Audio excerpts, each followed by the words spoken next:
విపత్తు సమయాల్లో టెక్నాలజీ వినియోగంలో ఏపీ సర్కార్ మరో ముందడుగు వేశారు. రోబోటికల్ లైఫ్ బోట్ల పనితీరుని ప్రయోగాత్మకంగా ప్రభుత్వం పరిశీలించింది.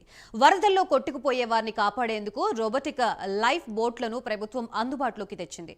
రోబోటికల్ లైఫ్ బోట్ ఏలూరులో వరదల్లో కొట్టుకుపోతున్న వ్యక్తిని కాపాడింది. ఇప్పటికే డ్రోన్ల ద్వారా కూటమి ప్రభుత్వం ఆహారం, మెడిసిన్ పంపిణీ చేసింది.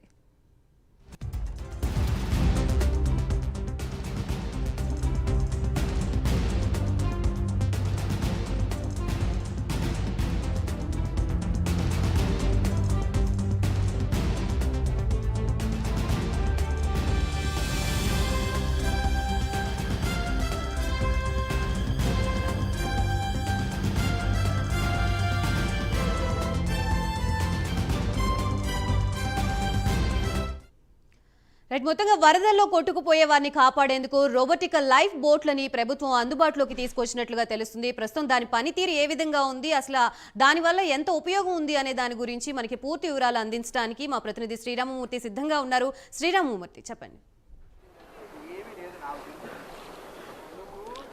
గాయత్రి, ఏదైతే వరద సహాయక చర్యల్లో కొత్త టెక్నాలజీని రాష్ట్ర ప్రభుత్వం ప్రవేశపెట్టడానికి ప్రయత్నం చేస్తుంది.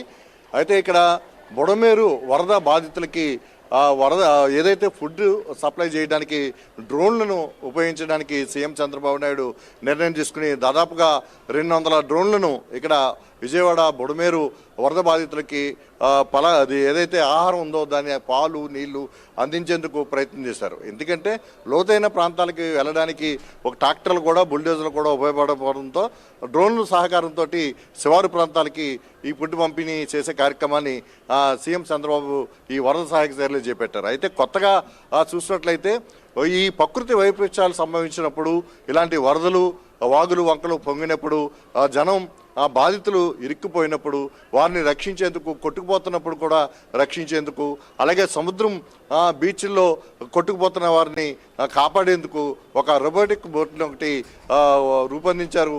దానికి సంబంధించి ఇప్పటికే కొన్ని ప్రయోగాలు కూడా జరిగినాయి. విశాఖ బీచ్లో కూడా దీన్ని ప్రయోగం చేశారు. సముద్రంలో కొట్టుకుపోతున్న వారిని రక్షించేందుకు ఒడ్డు నుండి ఇది రిమోట్ని ఆన్సర్ చేస్తారు.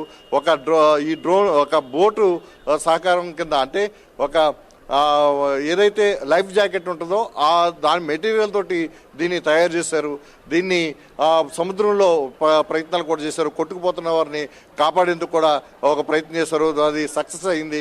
అదేవిధంగా ఇలాంటి వరదలు, ఉపద్రవాలు, అలాగే ప్రకృతి వైపరీత్యాలు విలయతాండం చేసే సమయంలో కొట్టుకుపోతున్న వారిని కానీ, ఎక్కడైనా చిక్కుకున్న వారిని కానీ అక్కడికి వేరే మార్గాల్లో రక్షించడానికి అవకాశం లేనప్పుడు ఈ రోబోటిక్ బోట్ని ఉపయోగించవచ్చు అని చెప్పి ప్రభుత్వం ఆలోచన చేసి దానికి ఒక అంకురార్పణ చేసింది. అలా దీన్ని ఇప్పటికే అగ్నిమాపక సిబ్బంది కూడా దాన్ని ప్రయోగాల్లో చేశారు. దీని మీద టూరిజం శాఖ దగ్గర కూడా వీటిని కొన్ని పెట్టాలని చెప్పేసి కూడా ఆలోచన చేస్తున్నారు. నదుల్లోని బోట్ల మీద ప్రయాణం చేసేటప్పుడు ఏదైనా జరగరాని ప్రమాదం జరిగితే వారిని రక్షించడానికి కూడా ఇవి ఉపయోగపడతాయని చెప్పి కూడా ఒక చర్చ ప్రభుత్వంలో జరుగుతుంది. ఈ నేపథ్యంలో మనం చూసినట్లయితే ఇలాంటి వరద సందర్భంలో రోబోటిక్ బోట్లు కూడా ఉపయోగించి దాని ద్వారా ప్రజల్ని, అంటే ప్రాణాపాయ స్థితిలో ఉన్న వారిని కాపాడేందుకు అవకాశం ఉంటుందని చెప్పి ప్రభుత్వం భావిస్తుంది. అందులో భాగంగా ఈ బుడమేరుకి సంబంధించిన వరద సందర్భంలో కూడా ఎక్కడ బాగా లోతైన ప్రదేశంలో ఉండిపోయిన వారిని బయటికి తీసుకొచ్చేందుకు ప్రయోగం చేశారు. అలాగే సముద్రంలో కూడా, బీచ్లో కూడా దీన్ని ప్రయోగం చేశారు. ఎవరైనా కొట్టుకుపోతున్నప్పుడు ఎలా పనిచేస్తుందని చెప్పి కూడా దాన్ని పరీక్షించారు. ఇలాంటి ప్రకృతి వైపరీత్యాలు సంభవించినప్పుడు దీన్ని రోబోటిక్ బోట్ని ఉపయోగించడానికి సీఎం చంద్రబాబు నాయుడు కొంచెం అప్గ్రేడ్ చేయమని చెప్పేసి కూడా అధికారులకి సూచన చేసినట్టు తెలుస్తుంది. ఈ టెక్నాలజీని కూడా అప్గ్రేడ్ చేసేందుకు కూడా అధికారులు కసరత్తు చేస్తున్నారు. రేపు భవిష్యత్తులో ఎలాంటి ఈ ఉపద్రవాలు సంభవించినా, గోదావరికి వరదలు వచ్చినా, కృష్ణాకు వరదలు వచ్చినా, రాయలసీమలో నదులు పొంగినా, ఎక్కడైనా సరే, అలాగే బీచ్ల్లో ప్రధానంగా విశాఖ అలాగే బాపట్ల ఇలాంటి బీచ్లో తరచూ కొట్టుకుపోతున్న వారిని కూడా కాపాడేందుకు కూడా ఈ రోబోటిక్ బోట్లు సహకారంతో రక్షించవచ్చు అని చెప్పేసి కూడా ఒక అభిప్రాయానికి వచ్చారు. దీంతో ఈ బోట్లని ఉపయోగించడానికి ఇక్కడ ఎక్కువగా ఆలోచన చేయాలి, టెక్నాలజీని మొత్తం వృద్ధిలోకి తీసుకురావాలి అని చెప్పేసి చంద్రబాబు నాయుడు ఇక్కడ ఉన్నత అధికారులకు కూడా ఆదేశాలు జారీ చేశారు. దాని ద్వారా వచ్చే రోజుల్లో ఇలాంటి ఉపద్రవాల సందర్భంలో ఈ రోబోటిక్ బోట్ను ఉపయోగించాలని చెప్పేసి కూడా చర్చించినట్టు తెలుస్తుంది. గాయత్రి. రైట్ శ్రీరామ్మూర్తి, మొత్తంగా ఎన్ని లైవ్ బోట్లని ప్రభుత్వం అందుబాటులోకి తీసుకొచ్చింది, అలాగే దీనికి సంబంధించి ఇటువంటి విపత్తు సమయంలో ఇంత టెక్నాలజీని యూజ్ చేస్తున్నందుకు బాధితులు అసలు ఏమంటున్నారు, దీనిపై ఎటువంటి హర్షం వ్యక్తం చేస్తున్నారు?